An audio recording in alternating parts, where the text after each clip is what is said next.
Nicole Oriel, and my presentation on an alternate energy source was on wind power. And this is my audience.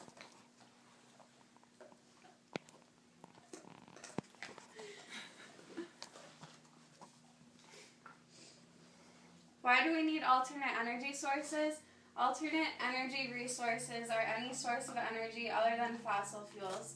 We will soon need to use alternate energy resources because fossil fuels are non-renewable. Eventually, as the availability of fossil fuels keeps decreasing, they will be more and more expensive and we will run out of them. Another concern about using fossil fuels is that people need to worry about the greenhouse gas effect. The greenhouse gas effect is described as the emission of pollutants such as fossil fuels going into the atmosphere and being re-radiated back on the Earth's surface. Greenhouse gas effects can be seen from global warming. The climate will slowly increase as the level of pollutants that we put into the atmosphere increases. There is great concern that someday we will run out of renewable resources on the Earth. If we do not learn to use other sources of energy, soon there will be many issues for our future generations. Does anyone have a question? I have a question, real quick. I can't see you, so you have to flip it. Alright, my question is, what are some examples of some greenhouse gases that cause this?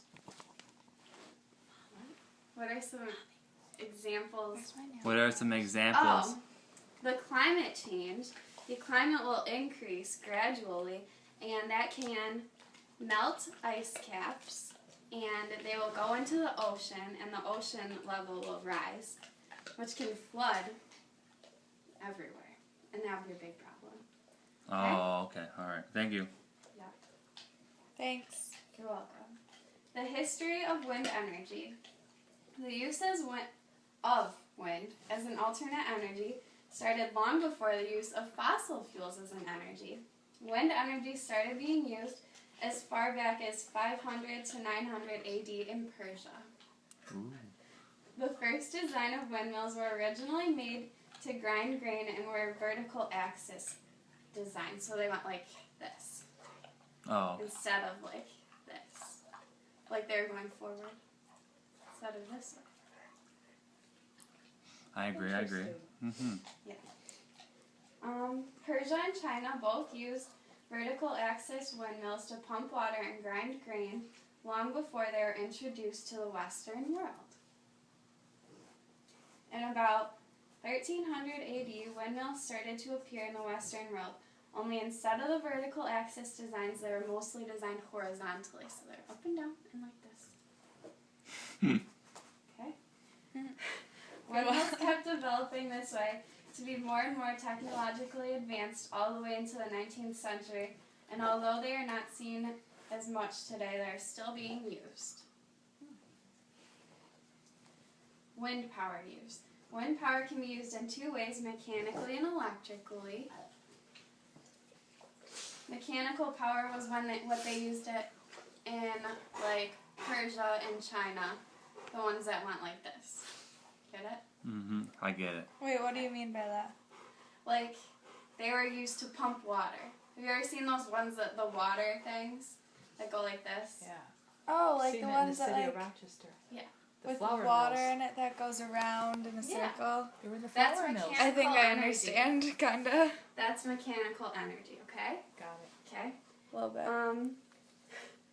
It's typically what wind power was used most often for when they were first created. But they don't really use it as much now, except the ones that you guys have seen. Obviously, they still use it a little bit, but not like they use electrical power, which is the one that spins, like we've seen before, actually seen, and that's what. Are those like kind in like the country? Yes, they make electricity. Oh, I've seen them at my cottage up on the water. Yeah, they make the electricity. They don't grind anything like the mechanical ones. That's the difference. There are a lot of pros and cons to windmills.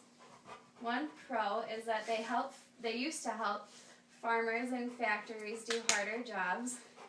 They're more efficient than doing tasks by hands. Like if a factory needed to grind a lot of grain, they had to do it with a windmill instead because it was way easier, you know? Or pump water. And they don't produce pollution as many machines and factories would doing the same job. One negative thing is they need wind, which is very unpredictable. So when they used to use it, they couldn't really predict the weather and predict things.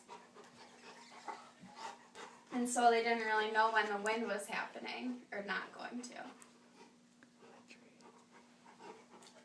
I need to keep this recording going better. It's the dog. Wind turbines. Structures that are used to create electrical energy that look like big pinwheels. Those are the electrical ones that we're talking about before. Remember? I do. Okay? Yep. Okay. The only problem is that for them to work correctly, the wind speeds need to be above 12 miles per hour. 12. Yeah. Yep. That's pretty fast, don't you think? Yeah, but pros to turbines is there's no pollution and they're all natural and renewable.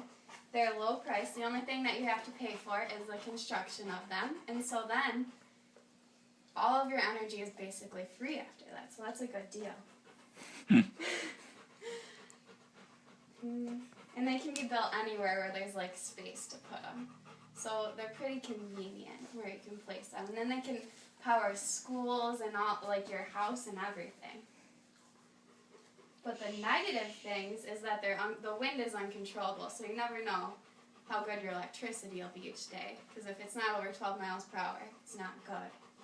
Also, some people would describe them as an eyesore, especially in the country where they like want to go see scenery and stuff. They can't really because there's like huge windmills, wind turbines blocking them. And also, they cause some bird and bat fatalities, but that's not really a big deal because that's mostly windmills that do that. So wind turbines don't do it as much because they're smaller and they go faster. So they don't really like bump into them. And also they cause more noise than normal electricity like generators would. Someone get that dog. You're not supposed to say that. Wind farms. Wind turbines put together in large groups. That's a wind farm. And they can like help generate schools and factories and buildings like that. And they have a lot of the same pros and cons as a normal turbine would, except the only problem is they usually would power like a large community, which would be bad because you don't know, because it's kind of unpredictable, because you don't know if the wind is going to be strong each day. So you need to have a backup plan to like generate. So it doesn't store up the energy for a while? No. Ah. That's the only problem. So you don't know if it's going to be above 12 miles per hour that day, so you don't know if you're going to get good electricity or get it throughout the whole community. Altogether, even though there are some negative parts to like a windmill or a wind turbine or a wind farm, there's also a lot of positive aspects because the climate will stop going up as much and there won't be as much global warming, and also we won't be polluting our air, and we won't run out of renewable resources that we need. Any questions? Very informative. Yeah, I like you. it. Thank you.